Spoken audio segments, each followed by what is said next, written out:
코로나19로 전 세계가 멈췄던 걸 기억하시죠? 그런데 인류 역사상 최초로 기록된 팬데믹은 그보다 훨씬 더 끔찍했습니다. 1500년 전, 당시 세계 최강국이었던 로마 제국의 심장을 200년 동안 썩게 만든 병이 있었거든요.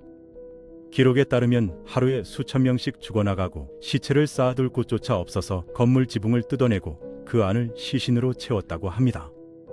이것이 바로 인류 최초의 팬데믹 유스티니아누스 역병입니다. 오늘은 1500년 전 세계를 공포로 몰아넣은 최초의 팬데믹에 대해 이야기해 보겠습니다. 이야기는 서기 541년 지금의 이집트에서 시작됩니다. 당시 로마 제국은 동쪽과 서쪽으로 나뉘어 있었는데요. 서쪽은 이미 게르만족한테 넘어갔지만 동쪽 로마 즉 비잔틴 제국은 여전히 강력했습니다. 유스티니아누스 황제는 야심만만한 사람이었죠. 무너진 서쪽 땅을 다시 찾아서 옛날처럼 거대한 로마 제국을 부활시키겠다는 꿈을 가지고 있었거든요. 실제로 북아프리카와 이탈리아 일부를 되찾는 데 성공했고 승승장구하던 중이었습니다. 이집트는 당시 제국에서 가장 중요한 곳이었습니다. 왜냐하면 곡물을 생산하는 곡창지대였거든요. 이집트에서 생산된 밀과 보리가 거대한 배에 실려서 제국 곳곳으로 운반됐죠. 특히 수도 콘스탄티노플은 인구가 50만 명이나 됐는데 이 사람들을 먹여 살리려면 이집트산 곡물이 필수였습니다. 근데 문제는 배에 곡물만 실린 게 아니었다는 겁니다. 541년 봄, 이집트 나일강 하구의 작은 항구 도시 펠루시움에서 이상한 일이 벌어지기 시작합니다. 사람들이 갑자기 쓰러지기 시작한 거예요. 처음엔 몇 명이었는데 점점 늘어나더니 마을 전체로 번졌죠. 증상은 정말 끔찍했는데 처음엔 그냥 감기처럼 열이 나고 몸이 떨렸습니다. 근데 이틀쯤 지나니까 목이랑 겨드랑이, 사타구니 부분이 달걀만 하게 부풀어 오르기 시작했어요. 이 부은 혹이 점점 커지는데 사과만 해지고 나중엔 오렌지만 해집니다. 만지면 엄청나게 아프고 피부가 검게 변하면서 썩기 시작하는 거죠. 환자들은 극심한 고통에 비명을 지르다가 대부분 일주일 안에 죽었습니다. 이 혹이 터지면 거기서 악취나는 고름이 흘러나왔고 그러면 하루도 못 가서 죽었어요. 더 무서운 건 기침을 하면서 피를 토하는 사람들이었는데요. 병이 폐까지 번진 경우였죠. 당시 기록에 따르면 이렇게 되면 이틀 안에 거의 대부분 사망했다고 합니다. 이 병의 정체는 페스트였습니다. 800년 뒤 중세 유럽 인구의 3분의 1을 죽인 바로 그 병. 우리가 흑사병이라고 부르는 것과 같은 계열의 전염병이죠. 사람들은 보통 흑사병을 1300년대 유럽 이야기로만 알고 있지만 사실 그보다 500년 먼저 이 병은 이미 로마 제국을 덮쳤습니다. 현대 과학자들이 당시 무덤에서 나온 유골을 분석한 결과 흑사병의 원인균인 예르시니아 페스티스가 실제로 검출됐습니다. 그럼 이 병은 어떻게 퍼졌을까요? 범인은 쥐와 벼룩이었습니다. 당시 이집트의 곡물 창고에는 쥐가 엄청나게 많았어요. 쥐들은 곡물을 먹으면서 살았는데 그 쥐들한테 붙어 사는 벼룩이 흑사병 세균을 옮겼던 겁니다. 벼룩이 병든 쥐를 물었다가 사람을 물면 세균이 사람 몸속으로 들어가는 거죠. 근데 벼룩이 물린 자리는 그냥 모기 물린 것처럼 작고 가려운 정도라서 아무도 신경 안 썼습니다. 문제는 이집트에서 곡물을 싣고 출발하는 배가 하루에도 수십 척이었다는 겁니다. 배 안 곡물 자루 사이사이에 쥐들이 숨어 있었고 그 쥐들이 병을 실어 날랐던 거예요. 배가 항구에 도착하면 쥐들이 밧줄을 타고 내려가서 그 도시로 퍼졌죠. 그렇게 이집트에서 시작된 병이 지중해 전역으로 번진 겁니다. 그렇다면 왜 이 병이 인류 최초의 팬데믹인 걸까요? 그 전에도 전염병은 있었습니다. 하지만 이렇게 광범위하게 여러 대륙에 걸쳐 동시에 퍼진 건 처음이었거든요. 이유는 간단합니다. 교통의 발달 때문이었죠. 로마 시대의 지중해 전역이 하나의 거대한 교역망으로 연결됐거든요. 배들이 매일 오가면서 병도 같이 옮긴 겁니다. 아이러니하게도 로마 문명이 만들어낸 효율적인 시스템이 역병의 고속도로가 된 거죠. 가장 큰 타격을 받은 곳은 로마의 수도 콘스탄티노플이었습니다. 542년 봄, 이집트에서 출발한 곡물선이 콘스탄티노플 항구에 도착했는데요. 당시 기록을 보면 항구 노동자들이 배에 올라가 보니 선원들이 대부분 죽어 있었다고 합니다. 배 안은 지옥 같았죠. 시체들이 널브러져 있고 살아있는 사람도 온몸에 검은 혹이 생겨서 고통스러워하고 있었거든요. 처음엔 항구 주변 빈민가부터 시작됐습니다. 가난한 사람들이 빽빽하게 모여 사는 곳이었거든요. 한 집에 10명씩 살고 쥐도 많고 위생도 안 좋았으니까 변이 번지기엔 최적의 환경이었죠. 병은 빠르게 번졌습니다. 부자 동네로, 귀족들 사는 언덕 위로, 심지어 황궁 안까지 들어갔어요. 유스티니아누스 황제 본인도 감염됐는데 운 좋게 살아남았습니다. 당시 역사가 프로코피우스가 남긴 기록을 보면 상황이 얼마나 끔찍했는지 알 수 있습니다. 처음엔 하루에 평소보다 조금 더 많이 죽었다. 그러다 점점 늘어나서 하루 5,000명이 됐고 나중엔 명, 심지어 그 이상이 죽었다. 역사가가 직접 목격하고 기록으로 남긴 수치죠. 지금으로 치면 서울 강남구 인구가 한 달 만에 사라지는 수준입니다. 이상한 것은 이뿐만이 아니었습니다. 가장 무서웠던 건 이 병이 누구도 가리지 않았다는 겁니다. 부자든 가난한 사람이든 젊은 사람이든 늙은 사람이든 건강한 사람이든 약한 사람이든 가리지 않고 덮쳤거든요. 심지어 의사들도 환자를 치료하다가 감염돼서 죽었습니다. 도시는 완전히 멈춰섰습니다. 가게는 문을 닫았고 시장은 텅 비었고 길거리에 사람이 없었습니다. 집 밖으로 나가는 사람은 거의 없었는데 당시 사료에 따르면 혹시 밖에서 죽을까봐 이름표를 목에 걸고 다녔다고 합니다. 유일하게 거리에 나온 사람들은 시체를 치우는 사람들 뿐이었죠. 황제가 강제로 사람들을 동원해서 시체를 수거하게 했거든요. 근데 이 일도 쉽지 않았습니다. 아무도 하기 싫어하는 일이었거든요. 시체를 만지면 병에 걸릴 것 같았으니까요. 실제로 많이 걸렸고요.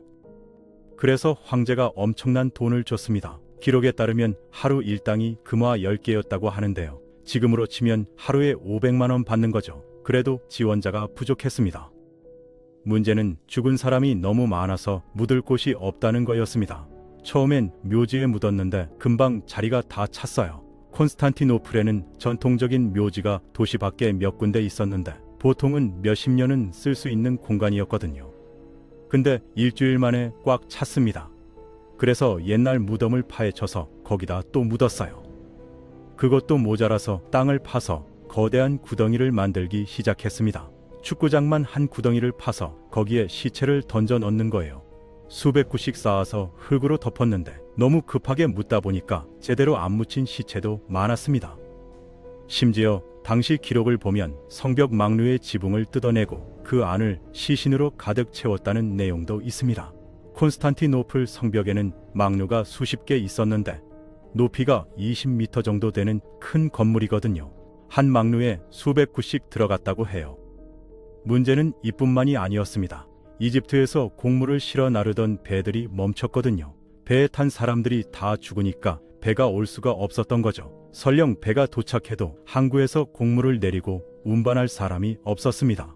도시의 식량이 떨어지기 시작했어요. 프로코피우스는 이렇게 기록했습니다. 완전한 기아가 왔다. 빵 한 조각 구하는 게 불가능해졌다. 병든 사람들 중 일부는 병보다 굶어서 먼저 죽었다. 당시 세계 최대 도시였던 콘스탄티노플이 지옥이 된 거죠. 길거리에 굶어 죽은 시체와 역병으로 죽은 시체가 섞여 있었고 아무도 치우는 사람이 없었습니다. 빵 가격이 10배로 뛰었고 시장에 나온 빵은 몇 분 안에 동이 났습니다. 놀라운 것은 이런 상황에서도 사람들의 정신이 무너지고 있었다는 겁니다. 집안에 갇혀서 매일 죽음의 공포를 느끼다 보니 미쳐버린 사람들이 많았어요. 기록을 보면 성벽에서 뛰어내려 자살한 사람들이 수백 명이었다고 합니다. 가족이 무너지는 경우도 많았죠. 가족 중 한 명이 병에 걸리면 나머지 가족들이 그 사람을 버리고 도망쳤거든요. 부모가 자식을 버리고 자식이 부모를 버리고 부부가 서로를 버렸습니다. 그나마 희망이 있었던 건 병원이었습니다. 당시 로마 제국에는 공공병원 시스템이 있었거든요. 부자들과 교회가 돈을 대서 만든 큰 병원들이 있었는데 평소엔 잘 작동했습니다. 근데 이번엔 아니었어요. 병원은 순식간에 환자들로 가득 찼고 의사들도 간호사들도 감염돼서 죽어나갔습니다. 다른 도시 에데사의 기록을 보면 병원 상황을 알 수 있습니다. 병원에서 매일 109 이상의 시체가 나왔다. 어떤 날은 129, 139까지 나왔다. 12월부터 상월까지 4달 동안 도시 전체에서 들리는 소리라곤 죽은 사람을 위한 울음소리와 고통받는 사람들의 비명뿐이었다. 그렇다면 당시 사람들은 이 병을 어떻게 치료하려 했을까요? 안타깝게도 당시 사람들은 이 병을 치료할 방법이 전혀 없었습니다. 의사들도 어떻게 해야 할지 몰랐거든요. 세균이 뭔지도 몰랐고 현미경도 없었고 항생제도 당연히 없었습니다. 의사들이 할 수 있는 거라곤 부은 부분을 칼로 째서 고름을 빼내는 정도였는데 대부분 소용없었죠. 오히려 상처를 내면서 감염만 더 심해졌습니다. 어떤 의사들은 사열을 했습니다. 피를 뽑아내면 병이 낫는다고 믿었거든요. 당시엔 병이 피 속에 나쁜 것이 들어있어서 생긴다고 생각했으니까요. 근데 이게 오히려 환자를 약하게 만들었습니다.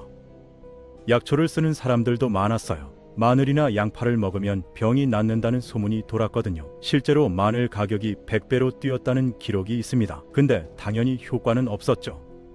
종교에 매달리는 사람들이 가장 많았습니다. 교회로 달려가서 기도했죠. 근데 그게 오히려 독이 됐어요. 사람들이 좁은 공간에 모이니까 병이 더 빠르게 퍼진 겁니다. 교회 안에서 집단 감염이 일어났고 성당 안에서 쓰러져 죽는 사람들이 속출했습니다. 성직자들도 대거 죽었어요. 신부들은 죽어가는 사람들한테 마지막 기도를 해줘야 했거든요. 콘스탄티노플에서 시작된 역병은 제국 전역으로 번졌습니다. 이탈리아, 그리스, 시리아, 이집트, 북아프리카까지요. 로마 제국의 무역로를 따라 병이 퍼진 거죠.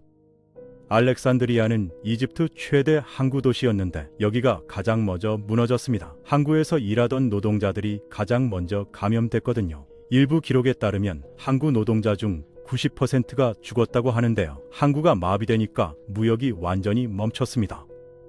안티오키아는 시리아의 대도시였는데 여기도 큰 타격을 받았습니다. 추정치로는 인구 30만 명 중 절반이 죽었다고 해요. 안티오키아는 페르시아와 교역하는 중요한 도시였거든요. 근데 역병이 터지면서 시장이 3개월간 완전히 문을 닫았습니다. 안티오키아의 기독교 대주교도 역병으로 죽었는데 교회 조직 자체가 무너진 거죠. 옛 수도 로마는 어땠을까요? 로마는 이미 몰락한 상태였습니다. 수도가 콘스탄티노플로 옮겨간 지 200년이 넘었고 야만족 침입으로 여러 번 약탈당했거든요. 인구도 전성기 때 100만에서 5만 명으로 줄어든 상태였죠. 그런데 여기에 역병까지 덮친 겁니다.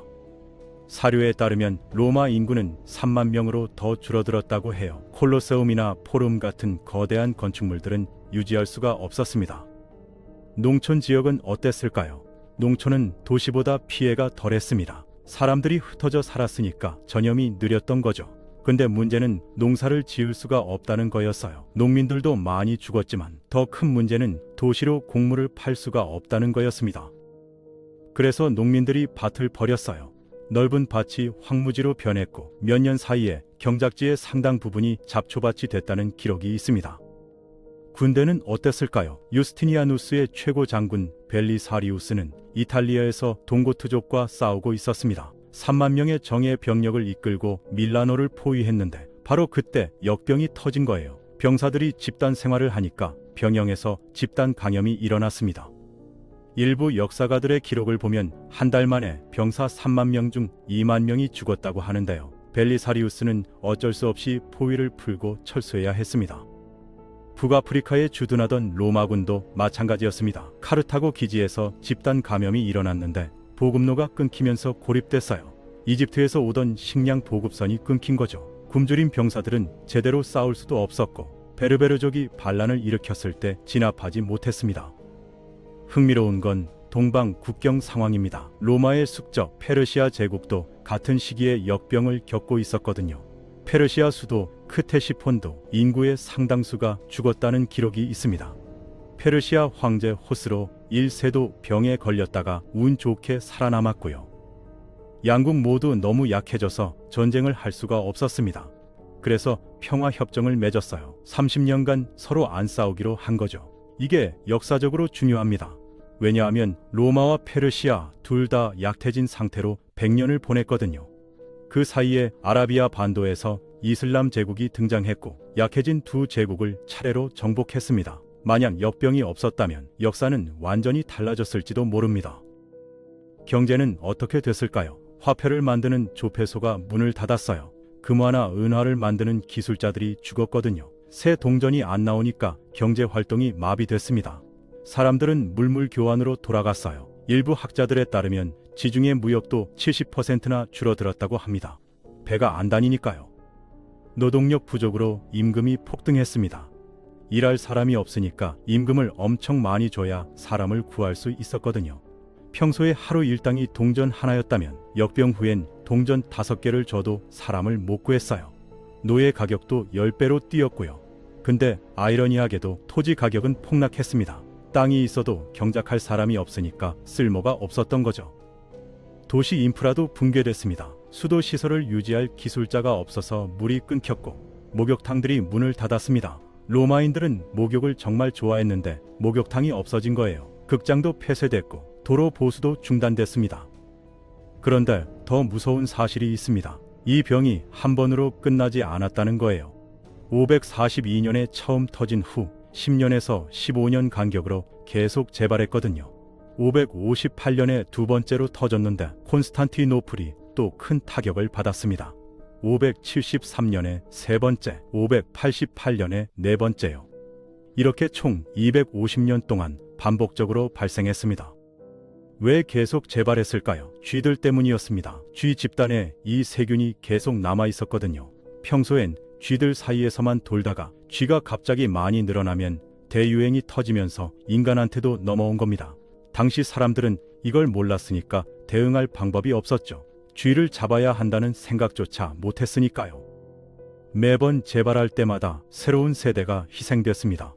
첫 번째 유행에서 살아남은 사람들은 면역이 생겼지만 그 후에 태어난 아이들은 면역이 없었거든요. 그래서 15년 후에 또 터지면 그때 태어난 젊은이들이 죽었어요. 이런 식으로 250년 동안 계속된 겁니다. 마지막 유행은 750년경이었는데 그때쯤 되니까 세균 자체가 약해지거나 사람들이 집단 면역을 갖춘 것으로 보입니다. 역병의 피해 규모는 상상을 초월합니다. 정확한 숫자는 알 수 없지만 연구자들은 최소 2,500만 명에서 최대 1억 명이 죽었다고 추정합니다. 당시 로마 제국과 주변 지역 전체 인구가 2억 명 정도였으니까 인구의 상당 부분이 사라진 겁니다. 사회 구조도 완전히 바뀌었습니다. 전문 기술을 가진 장인들이 대거 죽으면서 기술 전승이 끊겼어요. 예를 들어 로마 시멘트 만드는 법이 사라졌습니다. 로마 시멘트는 물속에서도 굳는 특수한 시멘트였는데 그 비법을 아는 사람들이 다 죽어버린 거예요. 그 기술은 1500년 후인 19세기에 다시 발명됐습니다. 유리 만드는 기술도 많이 사라졌고 모자이크 예술도 쇠퇴했습니다. 도시들도 많이 버려졌습니다. 인구가 급감하면서 유지가 불가능해진 거죠. 한때 10만 명이 살던 도시가 5천 명으로 줄어들면 그 큰 도시를 유지할 수가 없잖아요. 많은 도시들이 폐허가 됐고 생존자들은 작은 마을로 흩어져 살았습니다. 교육 시스템도 붕괴됐습니다. 로마엔 고등교육 기관들이 있었는데 선생님들이 죽고 학생들도 죽으면서 문을 닫았어요. 특히 그리스어 교육이 끊겼습니다. 많은 고대 책들이 이 시기에 사라졌는데요. 도서관이 문을 닫고 필사본들이 방치됐거든요. 우리가 지금 읽을 수 없는 고대 책들이 얼마나 많은지 모릅니다. 흥미로운 건 최근 연구들이 전통적인 해석에 의문을 제기한다는 겁니다. 역병이 정말 그렇게 치명적이었나 하는 거죠. 동전, 비문, 고고학적 증거들을 종합해서 분석해봤더니 인구나 경제가 극적으로 변한 흔적이 생각보다 적다는 겁니다. 예를 들어 동전 발행량을 보면 역병 전후로 크게 줄어들지 않았다는 연구도 있습니다. 또 어떤 지역에선 역병 후에 오히려 건축 활동이 늘어났다는 증거도 있어요. 하지만 확실한 건 이 역병이 역사의 흐름을 바꿨다는 겁니다. 유스티니아누스 이후 로마는 다시는 예전의 영광을 회복하지 못했습니다. 서방 재정복은 실패로 끝났고 제국은 계속 쪼그라들었죠. 100년 뒤엔 아랍 제국이 등장해서 이집트와 시리아를 빼앗아갔고 비잔틴 제국은 그리스와 터키 일부만 남게 됩니다. 어떤 의미에서 유스티니아누스 역병은 고대 세계의 종말을 알렸습니다. 이후 유럽은 암흑시대로 접어들었고 중세가 시작됐죠. 로마의 도시 문명이 무너지고 농촌 중심의 봉건 사회로 바뀐 게 이 시기거든요. 그리고 이게 마지막도 아니었습니다. 800년 뒤에 흑사병이 또 터졌고 이번엔 유럽 인구의 3분의 1의 1을 죽였죠. 1918년엔 스페인 독감이 전 세계적으로 5천만 명을 죽였고 2020년엔 코로나가 왔습니다. 팬데믹은 계속 반복되고 있는 겁니다. 역병이 남긴 교훈은 명확합니다. 아무리 강력한 문명도 보이지 않는 적 앞에선 무력하다는 거죠. 당시 로마는 세계 최강국이었습니다. 강력한 군대, 발달한 기술, 풍부한 자원을 가지고 있었죠. 거대한 건축물을 지을 수 있었고 지중해 전체를 지배했습니다. 그런데 눈에 보이지도 않는 세균 하나가 제국을 다시 일어서지 못하게 만들었어요. 지금 우리는 항생제가 있고 백신이 있고 현대의학이 있습니다. 그래도 코로나19 하나에 전 세계가 2년 넘게 고생했죠. 1500년 전 사람들이 겪었던 공포가 얼마나 컸을지 상상이 되시나요? 치료 방법도 예방 방법도 원인조차 모른 채 하루하루 죽음을 기다려야 했던 그 시간 말입니다. 과연 다음 팬데믹은 언제 올까요? 우리는 준비되어 있을까요? 1500년 전 로마인들처럼 무기력하게 당하진 않을까요? 유스티니아누스 역병의 교훈은 현재까지도 우리에게 경고하고 있습니다.